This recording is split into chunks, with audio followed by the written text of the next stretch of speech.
नमस्कार दोस्तों, मैं धर्मेंद्र सिंह और मेरे channel exam study by DK में आपका स्वागत है। आप आज हम बात करेंगे बेस्पर सिद्धांत की कि बेस्पर सिद्धांत क्या होता है। इससे पहले मैं आपको कहूँगा कि आप मेरे चैनल को लाइक करें, सब्सक्राइब करें और बेल आइकन वाली घंटी को ज़रूर दबाएं। तो अभी हम देखेंगे कि क्या है बेस्पर सिद्धांत। बेस्पर सिद्धांत जिसे बोलते हैं हिंदी में संयोजकता,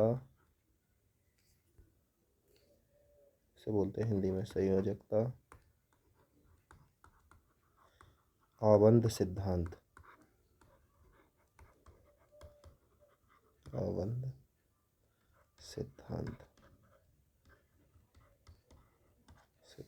संयोजकता आबंध सिद्धांत, जिसे अंग्रेजी में कहा जाता है बेस्पर थ्योरी।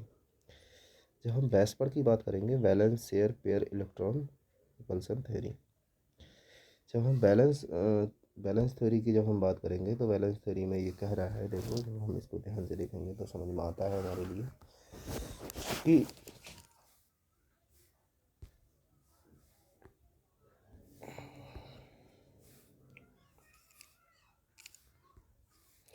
सबसे पहले लुईस अवधारणा को, जो हमारी लुईस अवधारणा थी, सबसे पहले लुईस अवधारणा के अणुओं की आकृति की व्याख्या करने में ये लुईस अवधारणा जो थी वो इसकी व्याख्या करने में असमर्थ रही। किसकी? कुछ आकृतियाँ थी, उनके बारे में जो हम चर्चा करेंगे, उनके बारे में भी, उन आकृतियों के बारे ही बात चलेगी कि उन आकृतियों के बारे में ये जो है लुईस सिद्धांत असफल रहा। उसके बाद में संयोजकता आबंध सिद्धांत, जिसको हमने बोला है balance share electron pair repulsion theory, जब हम इसकी बात करते हैं, यहाँ पर लिखा है बेस्पर, ये लिखा है बेस्पर सिद्धांत। ये इस सिद्धांत का जो प्रतिपादन किया था वो गैलेस्पी और नाइहोम ने 1957 में किया था। गैलेस्पी और नाइहोम के अनुशंसाओं के अनुसार जब हमने इसकी बात की तो यहाँ पर इन्होंने बताया कि किसी भी संकरण के दौरान, जो मेन इसका मोटिव था, सिद्धांत का जो मेन मोटिव था, उन्होंने बताया किसी भी संकरण के दौरान उसमें जो भाग लेने वाले इलेक्ट्रॉन हैं, दो प्रकार के भाग लेते हैं, एक बॉन्ड बनाते हैं और एक लोन पेयर कहते हैं। बात करते हैं लोन पेयर की। एक एलपी हो गया, बीपी हो गया और एक प्लस एलपी हो गया। बॉन्ड पेयर और लोन पेयर। अच्छा, बॉन्ड पेयर और लोन पेयर होते क्या हैं जो इतना बड़ा इम्पोर्टेंट रोल प्ले करते हैं, उसके लिए आप देखेंगे ध्यान से। तो यहाँ पर ये साफ साफ ये कह रहा है कि बॉन्ड पेयर और लोन पेयर, बॉन्ड पेयर वो पेयर होते हैं जो किसी भी नए तत्व के साथ हम संक्रिया कराते हैं। जैसे हम देखते हैं H2O में, जैसे H2O में तो O के पास 6 इलेक्ट्रॉन हैं,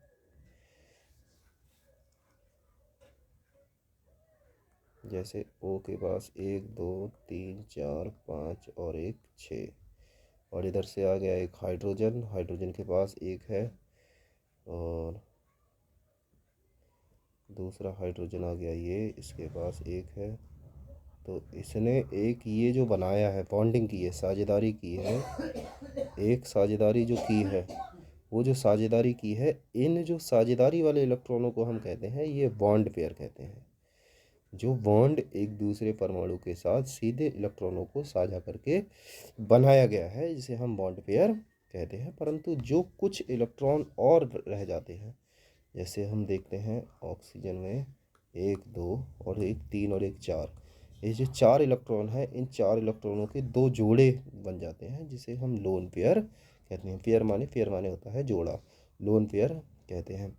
तो ये लोन पेयर भी किसी भी परमाणु की स्ट्रक्चर में मेन रोल प्ले करते हैं, और यही कारण है, देखेंगे ध्यान से इसके स्ट्रक्चर को भी देखेंगे, और यही कारण है कि इसका जब हम स्ट्रक्चर की बात करते हैं तो ऑक्सीजन परमाणु, ये हो गया आपका ऑक्सीजन परमाणु, और ऑक्सीजन परमाणु में 1 2 3 4। और ये आपके पास हाइड्रोजन परमाणु, और दूसरा हाइड्रोजन परमाणु आपके पास ये रहा, दूसरा ये हाइड्रोजन परमाणु। तो ये तो आपके पास 2 लोन पेयर रहे और 2 बॉन्ड पेयर रहे। वैसे तो इस आकृति को लीनियर होना चाहिए, क्योंकि यहाँ पर दो परमाणु के साथ जुड़ा है, तो इसे रैखिक होना चाहिए, कोई इनके बीच में कोण नहीं होना चाहिए, इनके बीच में कोण 180 डिग्री का होना चाहिए, परंतु वास्तव में ऐसा नहीं है। यही valence shell pair repulsion theory कहती है कि जो इसमें उपस्थित इलेक्ट्रॉन है ये इसके जो लोन पेयर हैं इसके कोण को झुकाव कर देते हैं, और इनके बीच में जो कोण बन जाता है वो चेंज हो जाता है। देखो यहाँ पर एक साफ साफ बात कही गई है, लोन पेयर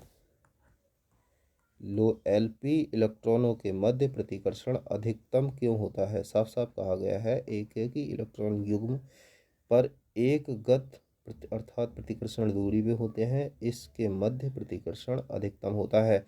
बॉन्ड पेयर पर क्यों होता है, क्योंकि बॉन्ड पेयर इलेक्ट्रॉनों में सीधे सीधे एक इलेक्ट्रॉन दूसरे इलेक्ट्रॉन के साथ साझेदारी कर रहा होता है, इसीलिए वहाँ पर ये नहीं होता है। तो अब बहुसंयोजकता कोष के बारे में अगर हम समझते हैं, तो बहुसंयोजकता कोष जो है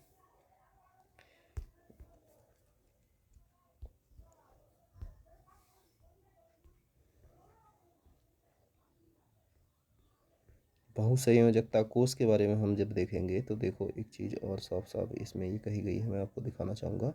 आप ज़रा चीज़ों को ध्यान से समझे कि इसकी जो हाइपोथेसिस की जो मूल अवधारणा थी वो क्या निकल के आई थी।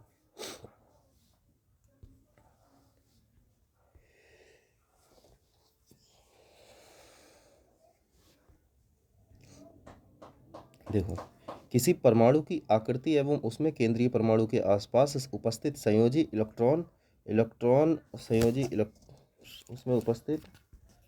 उसमें उपस्थित संयोजी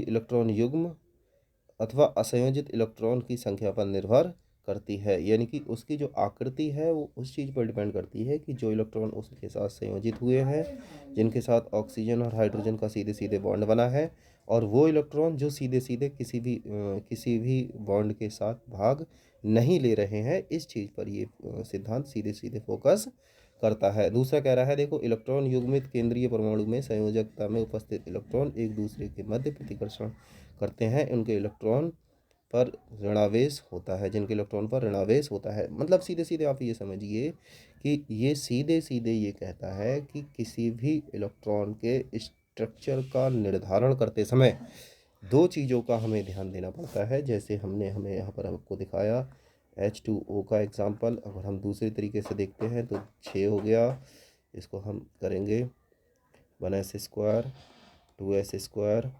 और 2p2। तो जब हम, क्योंकि फर्स्ट ऑर्बिटल पूर्ण है तो यहाँ s का ऑर्बिटल हो गया और यहाँ क्या हो गया, p का ऑर्बिटल हो गया। p के होते हैं 3, तो ये हो गया 2s और ये हो गया 2p। एक इलेक्ट्रॉन इसमें पेयर कर लेगा, 2 इसमें कर लेंगे। जब इसके 2 हैं, जब ये ऑक्सीजन परमाणु है, जब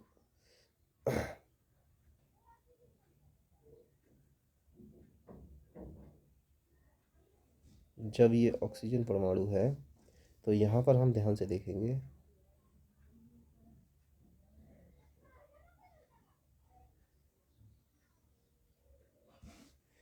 एक सेकंड, यहाँ पर 2 2 4 2 6 2 8 8 होगा ऑक्सीजन का, ये मिस्टेक हो गई बच्चों, 8 हो गया है यहाँ पर, और ये 2 की जगह 4 हो गया है। तो यहाँ पर 4 इलेक्ट्रॉन फिल कर देंगे, 3 और 1 ये 4।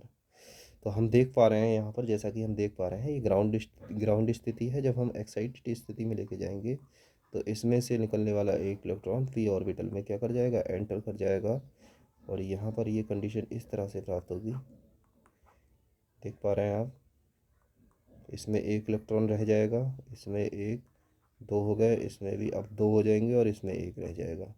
तो यहाँ पर एक जो है हाइड्रोजन परमाणु आ जाएगा और एक हाइड्रोजन परमाणु यहाँ पर आ जाएगा। तो देखो, एक हाइड्रोजन परमाणु S के साथ और एक हाइड्रोजन परमाणु P के साथ बन जाएगा। तो देखते हैं क्या मिलेगा यहाँ पर। तो एक हाइड्रोजन परमाणु S के साथ और एक हाइड्रोजन परमाणु P के साथ जब जाएगा, तो चूँकि आप देख पा रहे हैं एक हाइड्रोजन परमाणु इसके साथ और एक हाइड्रोजन परमाणु इसके साथ जाएगा, तो S के दो, एक सिग्मा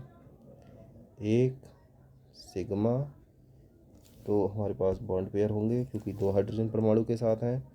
तो दो बॉन्ड पेयर प्लस दो ऐसे इलेक्ट्रॉन हैं जो किसी भी रिएक्शन में पार्टिसिपेट नहीं कर रहे हैं, तो दो बॉन्ड पेयर और दो लोन पेयर के रूप में ये कन्वर्ट हो जाएगा। अब चूँकि जब हम इसका संकरण कर रहे होते हैं, तो संकरण को हम ध्यान से देखेंगे, तो संकरण की जब बात आएगी, तो चूँकि S का एक इलेक्ट्रॉन है और P में 3 पार्टिसिपेट कर रहे हैं, तो एक S और P3, तो इसका संकरण जो हो जाएगा sp3 संकरण हो जाएगा। तो दोस्तों, आपने देखा कि जो H2O है वो H2O का संकरण sp3 है। परंतु अगर हम देखें तो sp3 संकरण वाले के बारे में जो हमने साफ साफ कहा है, तो उसकी जो ज्यामिति होती है वो चतुष्फलकीय होती है, टेट्राहेड्रल होती है, जो मीथेन के समान होती है। टेट्राहेड्रल होती है। मीथेन क्या होती है? अब हमारे पास मीथेन देखते हैं, CH4 में C सेंट्रल परमाणु है, इसके साथ एक H और एक लास्ट में ये बना H। तो ये इसके साथ और ये इसके साथ और ये इसके साथ और ये इसके साथ। मैं ज़रा आपको सही से नहीं दिख पा रहा होगा, तो मैं ज़रा फिर से बनाता हूँ आपको, जिससे समझ में आ पाए कि ये चीज़ें क्या है। तो देखो, सेंट्रल परमाणु है एक, ये इसके साथ H, ये इसके साथ H, ये इसके साथ H, ये इसके साथ H, ये है। क्योंकि इसमें कोई भी बॉन्ड पेयर पार्टिसिपेट नहीं करता है,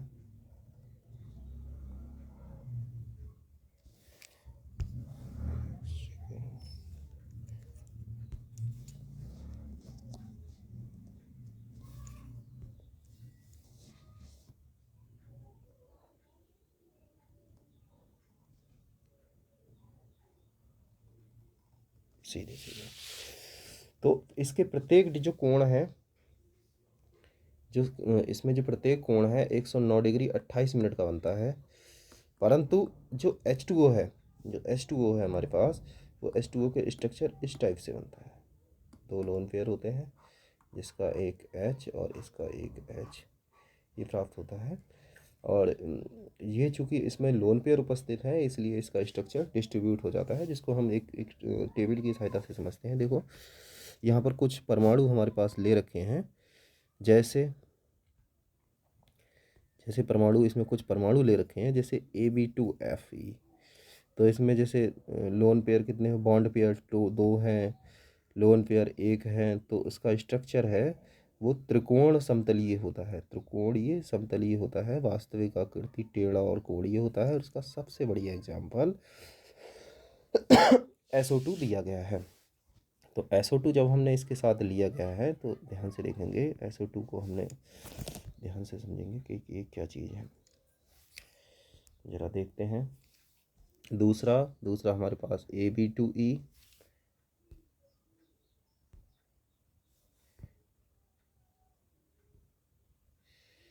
दूसरा AB2E है।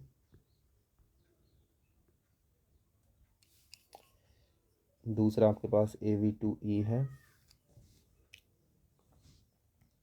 इसमें बॉन्ड पेयर जो है वो 3 बॉन्ड पेयर हैं, 3 जो है वो बॉन्ड पेयर हैं और एक लोन पेयर है। तो इसकी जो संरचना है वो चतुष्फलकीय है। कितनी कैसी संरचना है? चतुष्फलकीय संरचना है।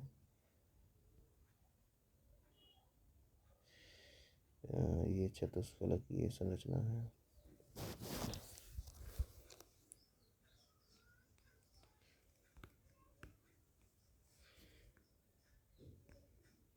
जैसा कि आप देख पा रहे हैं, ये चतुष्फलकीय संरचना है और इसकी जो वास्तविक आकृति है वो पिरामिड के आकार की है। देखो ये पिरामिड के आकार की है और इसका जो बेस्ट एग्जाम्पल है NH3 है। तो आपसे कोई पूछता है कि NH3 की जो संरचना है वो NH3 की संरचना किस रूप की है, तो NH3 की संरचना जो है पिरामिडीय रूप की है, इसको साफ साफ दिखा गया है। दूसरी है AV2AE, इसमें ये एग्जाम्पल के प्रकार हैं। तीसरा हम समझ सकते हैं H2O।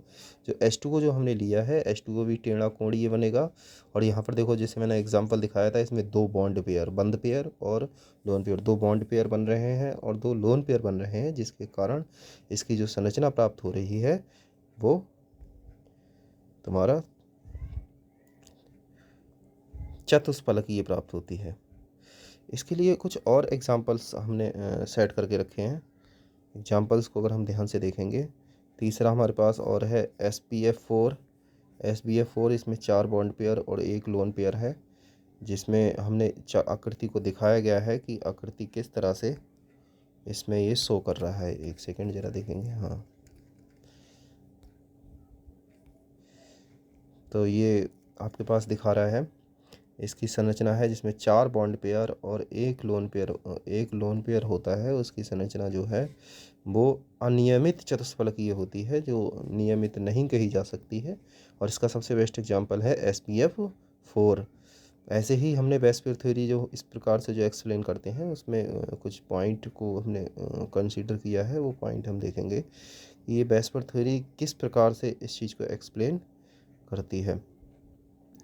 जैसे हमने कुछ केंद्रीय परमाणु ले रखे हैं AVO, इसमें BeF2 इंटरहैलोजन कंपाउंड है, इनको भी ये एक्सप्लेन कर रही है। इंटरहैलोजन कंपाउंड है BeF2 और BeCl2, MgCl2, इनको बता रही है वैलेंस शेयर इलेक्ट्रॉन थ्योरी की। इनकी जो स्ट्रक्चर है वो रेखीय होता है। दूसरा स्ट्रक्चर उन्होंने लिया है कि जो एग्जाम्पल हैं BF3, AbCl3 और AIF3, AlF3 और एल्युमिनियम ट्राइक्लोराइड। इसकी जो संरचना है वो त्रिकोणीय है और प्रत्येक जो कोण है वो 20 डिग्री का होता है और इसमें एक लोन पेयर की उपस्थिति पाई जाती है।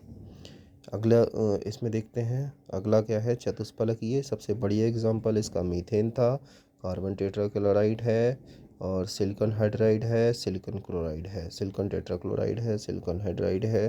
तो ये सारी चीज़ें हैं। अष्टफलकीय का भी एग्जाम्पल है SF6 और TeF6 और पंचफलकीय का भी है PF5 और PCl5 इसमें रिप्रेजेंट किए गए हैं। देखो इसमें लिखा है बेरिलियम फ्लोराइड अणु।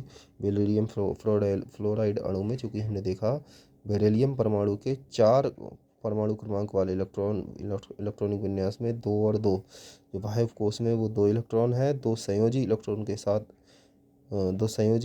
के साथ मिलकर पार्टिसिपेट कर लेता है, जिसकी वजह से उनके बीच में सीधे डायरेक्ट बॉन्डिंग आ जाती है। देखो लिखा है VF नियमित, ये नियमित है और ये रेखीय है। देखो VF और VF जो हम डायरेक्ट बना सकते हैं और ये आकृति रेखीय है, जिसको हम वेस्पर सिद्धांत के द्वारा देखो लिखा गया है। वेस्पर के अनुसार हम परमाणु केवल एक साधारण विन्यास के पर ध्यान देते हैं, ना कि उसके कक्षीय इलेक्ट्रॉन विन्यास पर। यानी कि कहने का मतलब ये है, जो वेस्पर थ्योरी ये कहती है कि उसमें उपस्थित इलेक्ट्रॉन का जो लोन पेयर है वो ये बताता है कि स्ट्रक्चर किस तरह से डिस्ट्रीब्यूट हुआ है। प्रतिकर्षण का मतलब ही यही होता है कि उनकी स्ट्रक्चर को डिस्ट्रीब्यूट करना। अभी हम मीथेन के एग्जाम्पल की हम बात कर रहे थे, तो आपके सामने देखो हमने देख पा रहे हैं, जैसा कि मीथेन आपके पास सामने रखा हुआ है।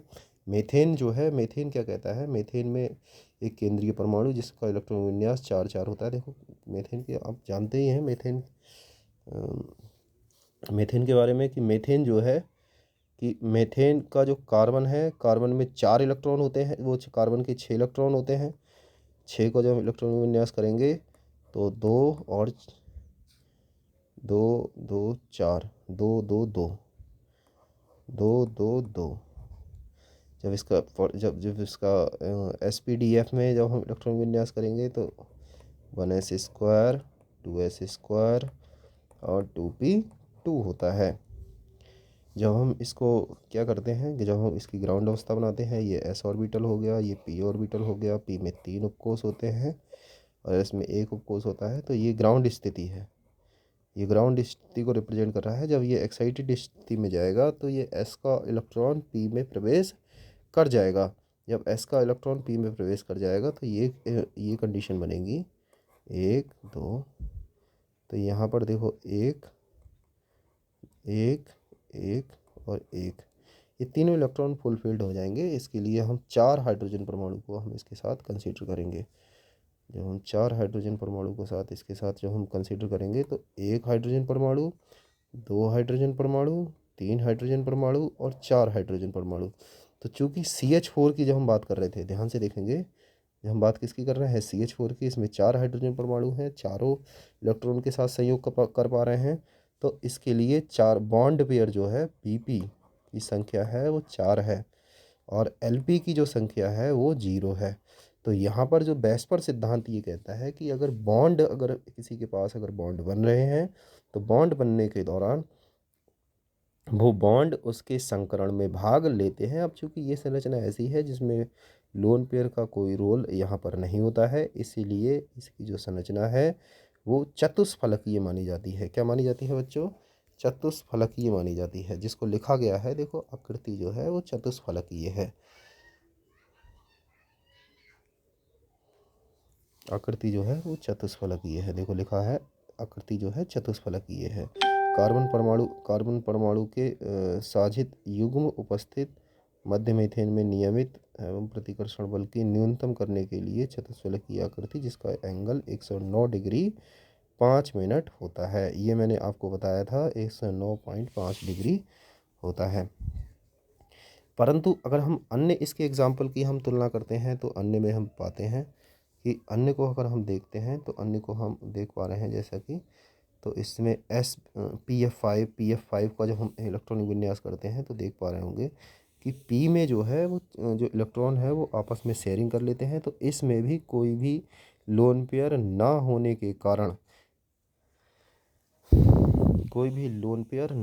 के कारण यह भी सीधे सीधे आकृति को बनाता है और इसमें जो बेस्पर सिद्धांत है वो पूर्ण रूप से वर्क नहीं कर पाता है, क्योंकि बेस्पर सिद्धांत सीधे सीधे कहता है जिस परमाणु में लोन पेयर बचेंगे उसकी लोन पेयर की वजह से उसका जो एक्चुअल स्ट्रक्चर है वो वास्तव में प्रभावित होता है।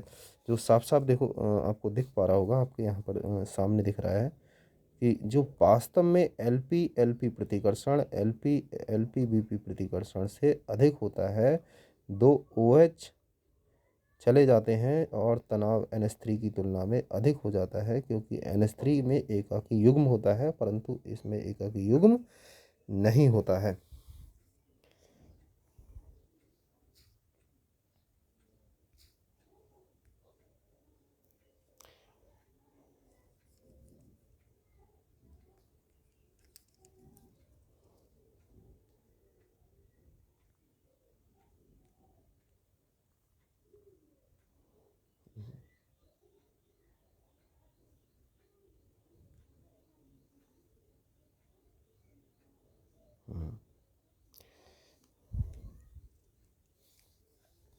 तो देखो NH3 के समरूप बहुत सारे एग्जाम्पल ले रखे हैं। NF3 PS3 PCl3 NH3 समान रासायनिक आकृति रखते हैं। जल के अणु भी इस प्रकार की आकृति रखते हैं। जब हम इसकी बात करते हैं, हमने इस चीज़ को बहुत अच्छे से समझा कि balance share pair electron repulsion theory में जो सीधे सीधे रोल प्ले करता है वो हमारा कौन रोल प्ले करता है? बॉन्ड पेयर और लोन पेयर के मध्य लगने वाला आकर्षक प्रतिकर्षी बल, ये हमारे पास एक रोल प्ले करता है। मैं एक छोटी सी चीज़ और आपको दिखाना चाहूँगा और बताना चाहूँगा कि ये दरअसल में जो हमारा जो लगता है इसका मेन मोटिव होता क्या है। इसका मेन मोटिव मैं आपको बताता हूँ कि इसका जो मेन मोटिव है वो इलेक्ट्रॉनों में उपस्थित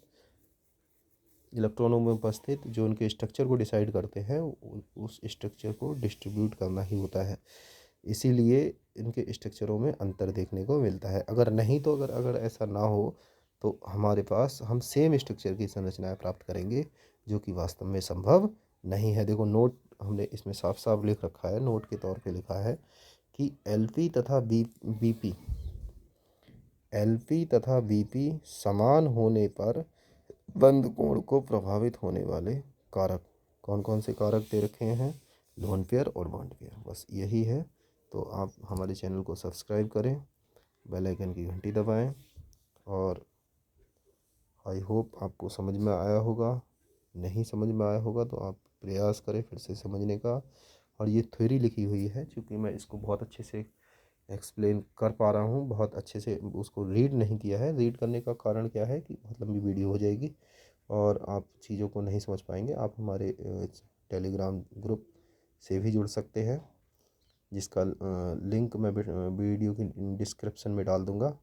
और हमारे चैनल के साथ लगातार आप बने रह सकते हैं। आपको ऐसे ही वीडियो प्राप्त करने के लिए हमारे चैनल को लाइक करें, सब्सक्राइब करें और दोस्तों के साथ शेयर करना ना भूलें। नमस्कार, जय हिंद।